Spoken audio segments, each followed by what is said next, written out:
Muy buenos días. Estamos siguiendo el estudio de Hechos y hemos visto cómo Cristo ya preparó a sus apóstoles para que cumplieran la comisión que les encomendara en Mateo 28 y 19, de ir y hacer discípulos por todas las naciones. Vimos en los primeros capítulos cómo en el día de Pentecostés reciben el Espíritu Santo y con él las herramientas suficientes para iniciar la tarea encomendada. Vemos a un Pedro empoderado, manifestando con firmeza el Evangelio de Cristo, lo cual ha tenido como resultados el crecimiento de la Iglesia. Hechos 2 nos presentó cómo los apóstoles y la comunidad vivían firmes en la enseñanza, en la comunión, compartiendo el pan y en oración, compartían sus bienes entre ellos, como señala Hechos 2 del 42 al 45. Como nos señaló el tuto hace una semana atrás, Cristian López, era la imagen idílica de la iglesia. Una iglesia que vivía en paz, lleno del Espíritu Santo, compartiendo los bienes, compartiendo el pan, es decir, lo ideal de la iglesia cristiana. Vemos una iglesia que crece, prospera en la palabra y en la oración. Sin embargo, en el capítulo 3 ya comenzamos a ver cómo se asoma una peligrosa tormenta, como lo señaló Milo en el último sermón referente al estudio de Hechos. Milo nos presentó el milagro que Pedro y los apóstoles hicieron sobre el lisiado y de qué manera este hecho desencadena una persecución física hacia los apóstoles por parte de los sacerdotes y los saduceos. Vimos cómo Pedro se para frente a la multitud y presenta ese gran sermón y su proclamación de Cristo como único Salvador. También vimos la oración que hacen los apóstoles en Hechos 3:29, en la que piden a Dios que les permita proclamar sin temor alguno, proclamar su palabra sin temor alguno, sabiendo que serían perseguidos, pero que eso no sería un obstáculo para la extensión del Evangelio. Hoy veremos de qué manera estos primeros cristianos, de qué manera la comunidad de estos primeros cristianos es nuevamente atacada. No solo desde fuera, sino que también internamente. Se está atacando la extensión del Evangelio. Oremos. Padre, te damos gracias por este tiempo. Te damos gracias porque tú permites que estemos reunidos acá hoy día, Señor, como hijos tuyos, Señor. Te damos gracias por esa valentía, esa fuerza de esos primeros apóstoles, que hoy día somos merecedores de tu herencia, Señor. Han cumplido con la obra encomendada por Cristo, Señor, de ir y hacer discípulos en todas las naciones, Señor. Y hoy día estamos acá, en el confín del mundo, Señor. Te pido que abras nuestros corazones para escuchar tu palabra, pero sobre todo te pido que pongas en mí la humildad de entender que lo que sale de mi boca no es lo que yo creo, lo que yo pienso o lo que yo he generado, es lo que tú has puesto en mi corazón, Señor, para poder manifestarlo, Señor. Te doy gracias por ello, te doy gracias porque tú pones la sabiduría suficiente, Señor, para poder estar acá, Señor, y poder seguir con la extensión de tu Evangelio, Señor. En el nombre de Hijo Jesús. Amén. El título de este estudio, o de este sermón, se llama El contraataque satánico. ¿Y por qué el contraataque satánico? Porque Satanás ya atacó a la iglesia en el capítulo 3. Ya persiguió a los apóstoles, ya los encarceló. ¿Sí? Ya está tratando de cortar este antecedente idílico de cómo vive la iglesia. Ahora veremos, y John Stott lo desarrolla en su libro El mensaje de Hechos, y titula los capítulos 4:32 al 6:7 como el contraataque satánico. Stott señala que Satanás comenzó su ataque apenas descendió el Espíritu Santo sobre los apóstoles. Cuando fueron apresados Pedro y Juan, Satanás está actuando a través de la persecución y el encarcelamiento. Ahora vuelve a atacar, pero ¿cómo lo hace? Para comenzar, creo que es necesario hacer un par de preguntas.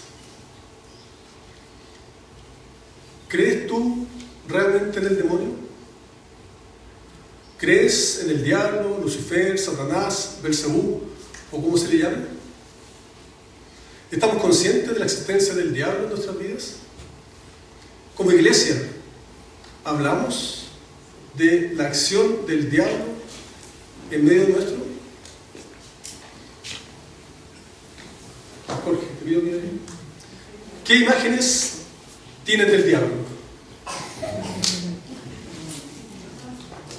Primero,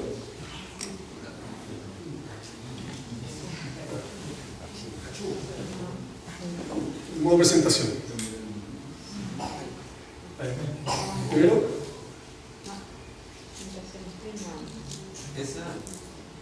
modo presentación y dale adentro para que se vayan apareciendo la imagen. Bueno, no importa. Había otra más, la siguiente aparece. Ahí. Esa no, en la segunda. No importa. Bueno, ahí tenemos.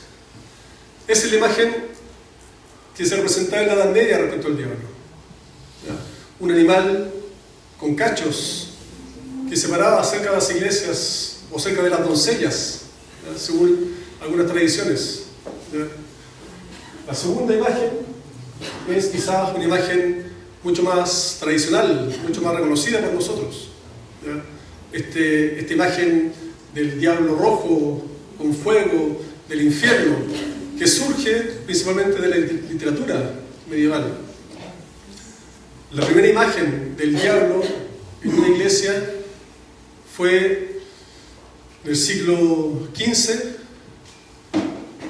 que se aparece el diablo delante de Jesús y está pintado de rojo. Y de ahí en adelante se empieza a desarrollar toda la imaginación y la imaginería del diablo de un color rojo. Porque fue la primera imagen que se presentó de Dios, del diablo frente a Jesús. Pero también hoy día el arte, el cine, nos presentan otras imágenes del diablo. Como por ejemplo la de Robert De Niro. Al Pacino, en El abogado del diablo. Nos comentaba la semana pasada Juan Esteban respecto a la película de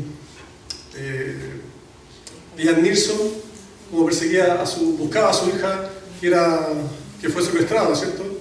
Búsqueda implacable, y que Dios nos buscaba implacablemente para estar al lado de él. Bueno, siguiendo con cine, el cine también trabaja harto sobre el diablo. ¿Y qué nos presenta? Nos presenta estas imágenes, por ejemplo, de Al Pacino. Y al lado tenemos otra figura que quizás no es tan conocida, pero es la figura del diablo en el libro, en la película, a ver si me fue el nombre, Keanu Reeves, Constantine. Y aquí el diablo viene a ayudar a Constantine. Constantine, un cazador de demonios, el diablo viene a ayudarlo. ¿Por qué? Porque su hijo Mamón quiere dominar la tierra y el diablo no quiere competencia. Que ni siquiera su hijo sea competencia de él. Entonces baja a la tierra. ¿Sí? Tenemos una imagen del diablo que quizás no es la que la Biblia quiere que tengamos. Porque nos aleja de lo que puede representar el diablo, o el Satán, o el Belcebú, o Lucifer en nuestras vidas. ¿Por qué creemos que se produce este ataque o este contraataque satánico?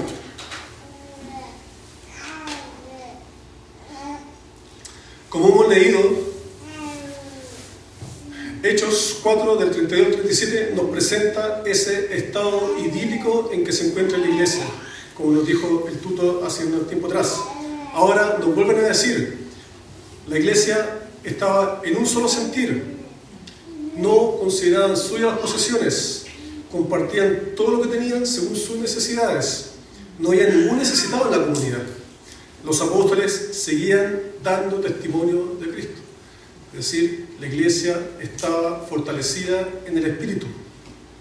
Y se ejemplifica un caso como el de Bernabé, quien entrega todo el dinero por una venta de una propiedad a los apóstoles para que sea distribuida en la comunidad. Matthew Henry, en su comentario bíblico, señala respecto a este estado de la comunidad: porque de corazón ya lo tenían todo abandonado por Cristo. Lo único verdaderamente propio de cada uno es el pecado. Por eso estaban dispuestos a desprenderse de todo en favor de los necesitados. Esta iglesia, lo único que consideraba como propio era su propio pecado. Todo lo demás era por obra y gracia del Señor, porque estaban llenos del Espíritu Santo.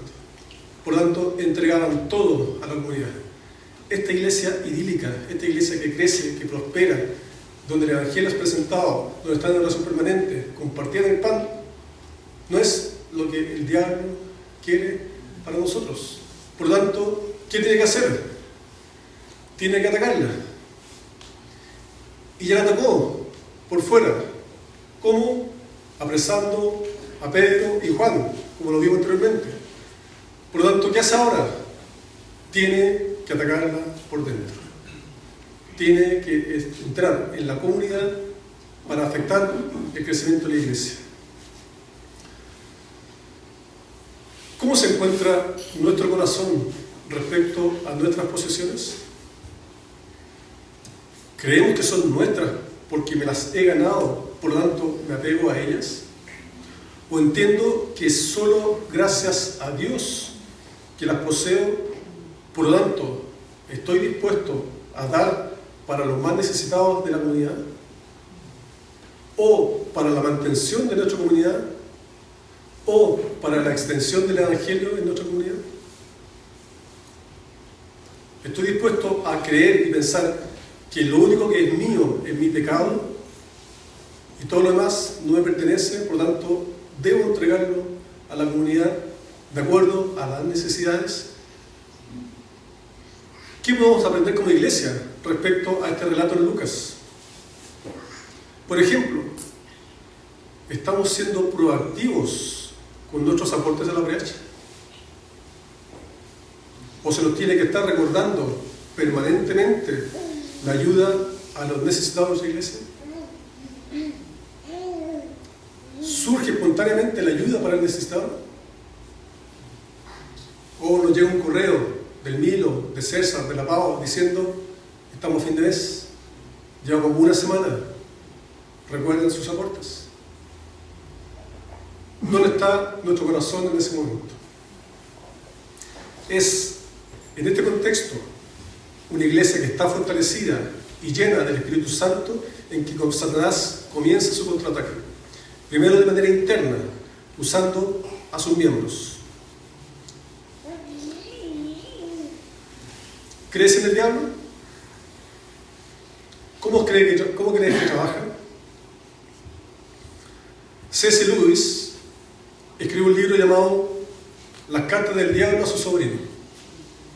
En ellas vemos cómo Escrútolo, el diablo, le escribe a su sobrino Orugario y le da consejos de cómo alejar a un creyente del enemigo, siendo Dios el enemigo. En una de sus cartas señala: en la actualidad, la misma iglesia es uno de nuestros grandes aliados, dándonos a entender, en cierta medida, que de una u otra manera, el solo hecho de reconocernos como cristianos no es suficiente para estar libres de la tentación de Satanás en nuestras vidas. Si crees que la obra del diablo es como se nos ha presentado en el arte, en las películas u otras formas artísticas, lamentablemente no es tan así. Ese diablo que tenemos en nuestro imaginario no trabaja de esa forma tan directa, sino que, como nos presenta Lewis en su libro, está en nuestra mente, en nuestros pensamientos, en nuestros corazones, y es ahí donde muchas veces se aloja y comienza a trabajar. Esto no significa que Satanás sea solo una elaboración de nuestra mente. Satanás existe Y la Biblia nos lo deja muy claro en 1 Crónicas 21:1. Satanás conspiró contra Israel e indujo a David a hacer un censo del pueblo. O en Job 1:6, llegó el día en que los ángeles debían hacer acto de presencia ante el Señor, y con ellos se presentó también Satanás. Mateo 16:23, Jesús se volvió y le dijo a Pedro: aléjate de mí, Satanás, quieres hacerme tropezar, no piensas en las cosas de Dios, sino en las de los hombres. El diablo es una figura real en medio de nosotros y está acá para detener la obra del Evangelio. Hemos leído que el pueblo de Dios se fortalece en el Espíritu Santo, por lo tanto es ahí cuando Satanás comienza a atacar. Los versículos 5, 1 al 11 nos presentan un matrimonio, el matrimonio de Ananías y Zafira. Ellos venden una propiedad, pero en vez de dar todo el dinero se confabulan y dan solo una parte de lo obtenido. Pedro, mediante el Espíritu Santo, conoce este hecho y le pregunta a Ananías: ¿cómo es que Satanás ha llenado su corazón y le mintiese el Espíritu Santo? Ananías no le ha mentido a Pedro, le ha mentido a Dios, y es ahí cuando cae muerto. Posteriormente Zafira mantiene la misma mentira y también cae muerta. Esto causó gran conmoción y temor en la comunidad. Cuando Emilio me leí que había que hacer esta parte, en un principio me concentré en esto, porque es fuerte la muerte de Ananías y Zafira. Y uno quizás tiende a desviar la atención y pensar en la muerte de ellos, pero nuestra atención no debe estar ahí. Si nos concentramos solo en la muerte, es porque el diablo quizás está trabajando en nosotros y quiere desviar nuestra atención. La atención debe estar puesta en por qué mintió Ananías y por qué mintió Zafira. ¿Ya? ¿Por qué mintieron? Mintieron por hipocresía. Querían aparentar ser creativos con la comunidad y ser elogiados. Tenían un interés egoísta.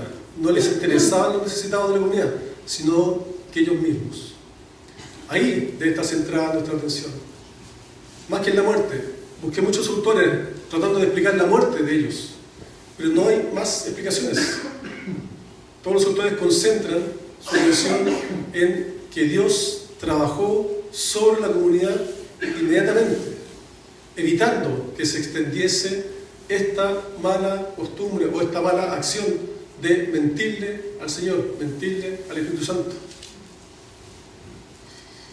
Esto causó mucho impacto en la comunidad, lo que causó una advertencia. La hipocresía afecta a la comunidad, afecta a la comunión que estaban viviendo. Por ello, la disciplina de Dios es aplicada de forma inmediata. Esto debe haber llevado a muchos a pensar en la necesidad de cambiar su forma de actuar o pensar. Quizás no para evitar una muerte natural, porque este hecho es un hecho único y irrepetible, sino para evitar la muerte espiritual. ¿Cómo estamos trabajando la disciplina en nuestras vidas? Tanto en nuestras vidas individuales como en nuestra vida en comunidad. ¿Estamos dispuestos a llamar a nuestros hermanos, decirles que quizás no están obrando conforme a lo que Dios quiere en sus vidas? ¿Estamos dispuestos de corazón a aceptar que alguien venga a decirnos que lo que estoy haciendo no es lo que Dios quiere para mi vida? Si es no, es porque el orgullo está en mi corazón y crece cada día más porque el diablo quiere que así sea. Y no estoy dispuesto a reconocerme que en mí está el pecado, y quizás ese pecado es un pecado externo, porque si vieran mis pecados interiores, quizás no debiese estar parado aquí adelante.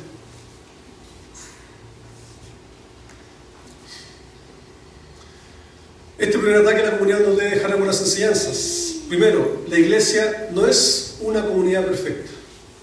No porque estemos acá sentados cada domingo estamos inmunes a esto. 1 Corintios 10:12 dice: Por lo tanto, si alguien piensa que está firme, tenga cuidado de no caer. 1 Pedro 5, 8, 9. Practiquen el dominio propio y manténganse alerta. Su enemigo, el diablo, ronda como león rugiente, buscando a quien devorar. Resístanlo, manteniéndose firmes en la fe, sabiendo que sus hermanos en todo el mundo están soportando la misma clase de sufrimientos. Una segunda enseñanza de este hecho: Dios aborrece la mentira y la hipocresía. Proverbios 12:22. El Señor aborrece a los de labios mentirosos, pero se complace en los que actúan con lealtad. Tercera enseñanza: no podemos engañar a Dios. Gálatas 6, 7 y 8 dice: no se engañen, de Dios nadie se burla. Cada uno cosecha lo que siembra. El que siembra para agradar a su naturaleza pecaminosa, de esa misma naturaleza cosechará destrucción. El que siembra para agradar al Espíritu, del Espíritu cosechará vida eterna. Segundo ataque: la persecución. Los versículos del capítulo 5, 12 al 16 nos muestran a los apóstoles realizando muchas señales y prodigios, y seguía creciendo la comunidad de creyentes, incluso llegando de otros lugares y pueblos vecinos. Leímos cómo Pedro y los apóstoles estaban haciendo prodigios, estaban sanando enfermos, la gente venía, solo la sombra de Pedro sanaba personas. Es decir, la iglesia seguía prosperando, los creyentes seguían acercándose a Cristo.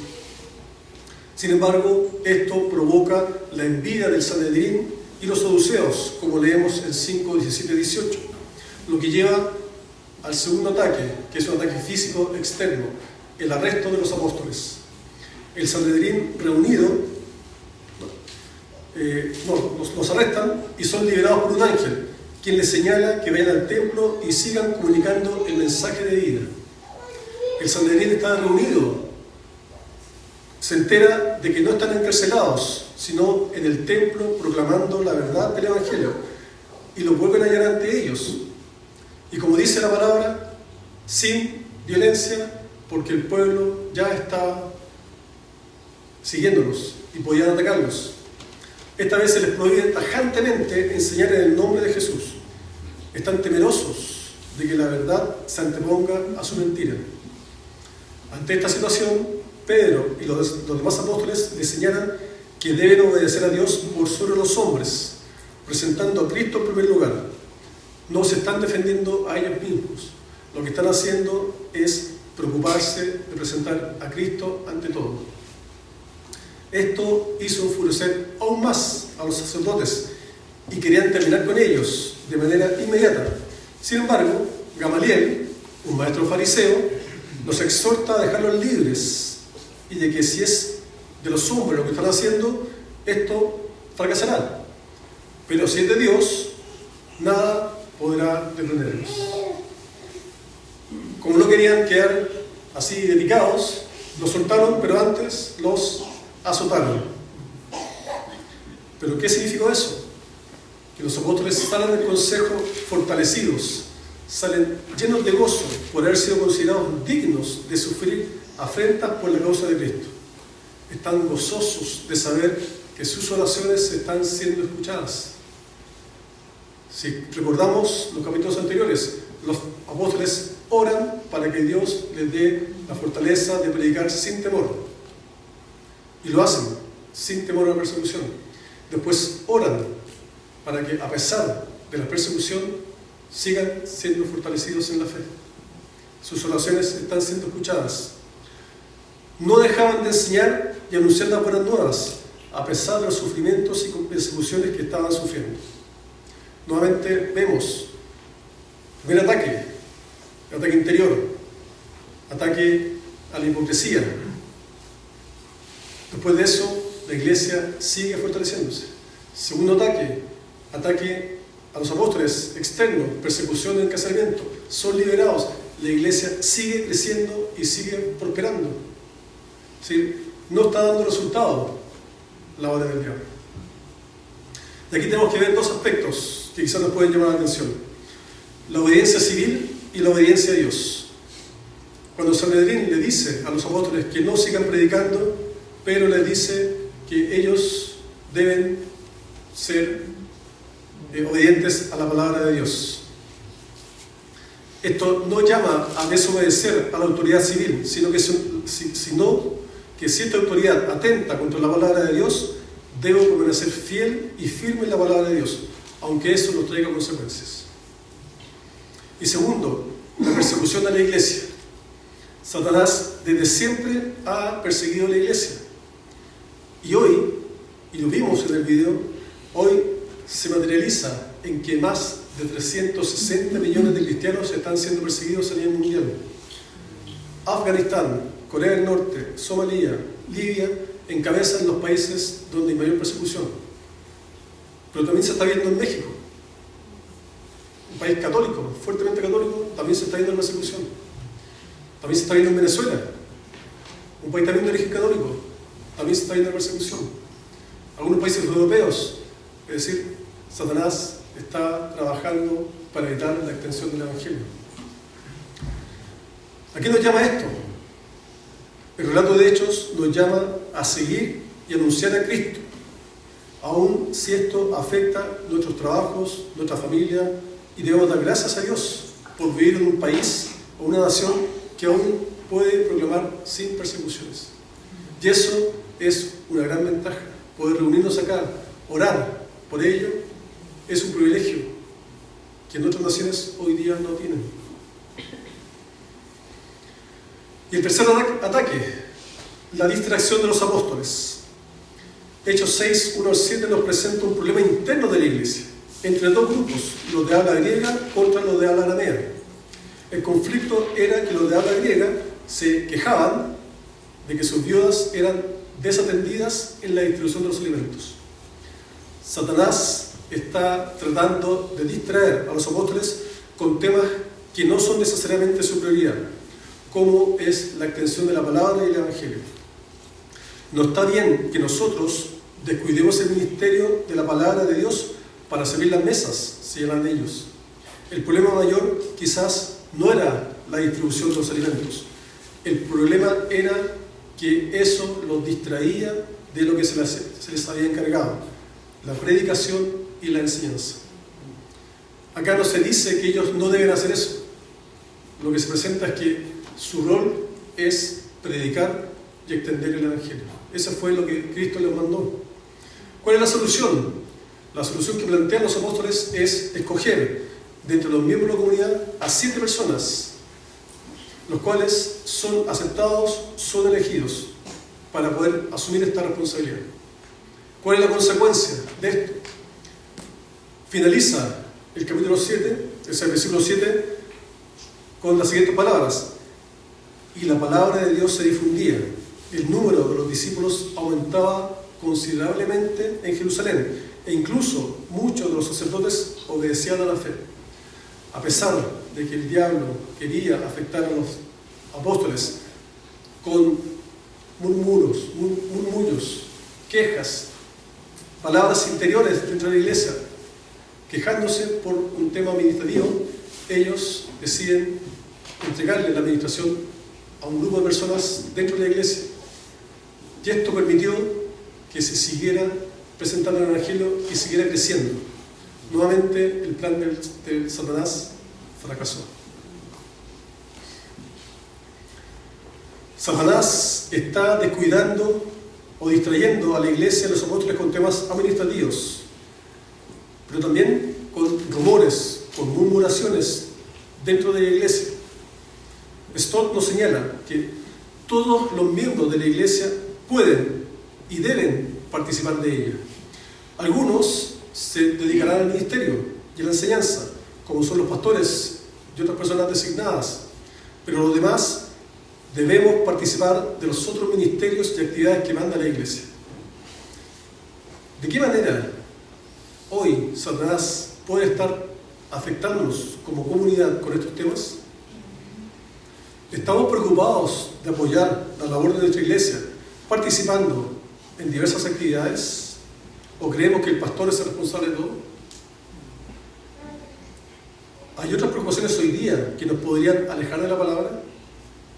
Por ejemplo, el tema o el lugar donde congregarnos. ¿podría eso distraernos y afectar la labor pastoral? Estamos haciendo comentarios, quejas, rumores respecto a la gestión de la Iglesia, del rol de nuestro asistente pastoral, del concilio, etc. Como saben ustedes, yo juego balonmano. Y el domingo pasado tuvimos un partido. Era un partido ganable. Era el partido que íbamos a ganar. Llegamos a la cancha, todo ok, estábamos listos.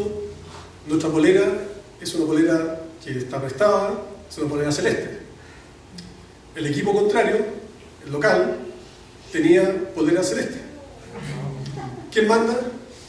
El local. Como nosotros no teníamos polera celeste, polera de cambio, perdimos el partido. Perdimos por no presentación. El partido que podíamos ganar, lo perdimos por presentación. ¿Quién nos dijo el entrenador? Yo no puedo estar en todas. En nuestra iglesia pasa lo mismo. El pastor o el asistente pastoral no puede estar en todas. Necesita del apoyo nuestro. ¿De qué manera apoyamos a Milo y su familia para su tranquilidad en la enseñanza y la predicación de la palabra? Y no solo en el apoyo en temas administrativos o de otra índole, como la oración, la lectura, la recepción, la música, sino que, como partió este segmento, estamos aportando lo que tenemos para disponer de los recursos necesarios para sostenerlos a él y su familia en el ministerio. El diablo existe y actúa de diversas maneras.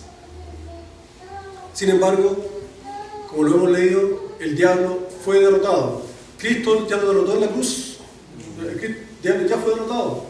Pero aún así sigue rondando en medio nuestro. Y no físicamente como en las películas. No se aparecerá al lado nuestro. El diablo está en nuestros pensamientos, en nuestros corazones.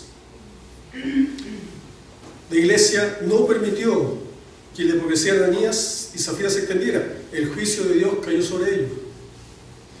Un sabio consejo liberó a los apóstoles de la muerte. La distribución de las labores en la iglesia permitió que los apóstoles siguieran predicando y orando, y la iglesia comenzó a multiplicarse. Hermanos, no permitamos que la mentira, la hipocresía, el egoísmo se haga presente en nuestra iglesia. Estudiemos la palabra para dar consejos sabios entre nosotros y así evitar malos entendidos y divisiones.